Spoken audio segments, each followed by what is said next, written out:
चलो दोस्तों, आज हम सीखेंगे शेयर मार्केट में इन्वेस्ट करना। अगर आप बिगिनर हो तो कोई बात नहीं, मैं हूं ना। आज हम देखेंगे कि विंजो बिंजो जैसे प्लेटफॉर्म्स पे पैसे कैसे इन्वेस्ट करते हैं।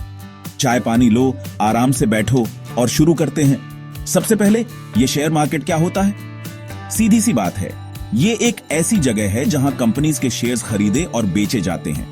मान लो ये एक बहुत बड़ा ऑक्शन हाउस है, लेकिन यहां एंटीक्स और आर्ट की जगह कंपनीज के टुकड़े मिलते हैं। जब आप एक शेयर खरीदते हो तो आप उस कंपनी का एक छोटा सा हिस्सा खरीद रहे होते हो। अगर कंपनी अच्छा करती है तो आपके शेयर की वैल्यू BIH जाती है, अगर नहीं तो समझ ही गए होंगे। अब बात करते हैं विंजो बिंजो जैसे प्लेटफॉर्म्स की।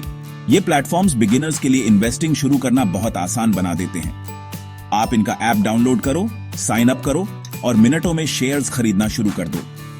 ये आपको बेसिक्स समझने में हेल्प करने के लिए ट्यूटोरियल्स और गाइड्स भी देते हैं। मानो आपकी जेब में एक पर्सनल फाइनेंस कोच है। इन्वेस्ट करने से पहले रिसर्च करना जरूरी है।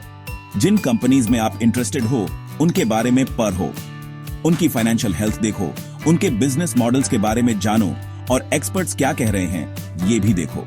शेयर मार्केट में नॉलेज ही पावर है। एक छोटी सी टिप, छोटे से शुरू करो। जरूरी नहीं कि शुरू में ही ढेर सारा पैसा लगा दो। उतने से शुरू करो जितने में आपको कंफर्टेबल लगे, और जैसे जैसे आप सीखते जाओगे और कॉन्फिडेंट होते जाओगे, आप धीरे धीरे इन्वेस्टमेंट्स बढ़ा सकते हो। डाइवर्सिफिकेशन बहुत जरूरी है। सारे अंडे एक ही टोकरी में मत रखो। अपने इन्वेस्टमेंट्स को अलग अलग सेक्टर्स और इंडस्ट्रीज में फैलाओ। इस तरह अगर एक कंपनी अच्छा परफॉर्म नहीं करती है तो आपका सारा पैसा नहीं डूबेगा। विंजो बिंजो जैसे प्लेटफॉर्म्स की एक और अच्छी बात यह है कि ये आपको फ्रैक्शनल शेयर्स में इन्वेस्ट करने देते हैं। इसका मतलब है कि आप एक शेयर का एक छोटा सा पोर्शन खरीद सकते हो, जिससे कम बजट में भी डाइवर्सिफाई करना आसान हो जाता है। अब शेयर मार्केट में इन्वेस्ट करना कोई रातों रात अमीर बनने का तरीका नहीं है। इसके लिए पेशेंस और लॉन्ग टर्म पर्सपेक्टिव चाहिए। शेयर मार्केट वॉलेटिल हो सकता है और प्राइसेस ऊपर नीचे होते रहते हैं, लेकिन अगर आप लॉन्ग टर्म के लिए सोच रहे हो तो फायदा भी अच्छा हो सकता है। आखिर में अपने इन्वेस्टमेंट्स पर हमेशा नजर रखो।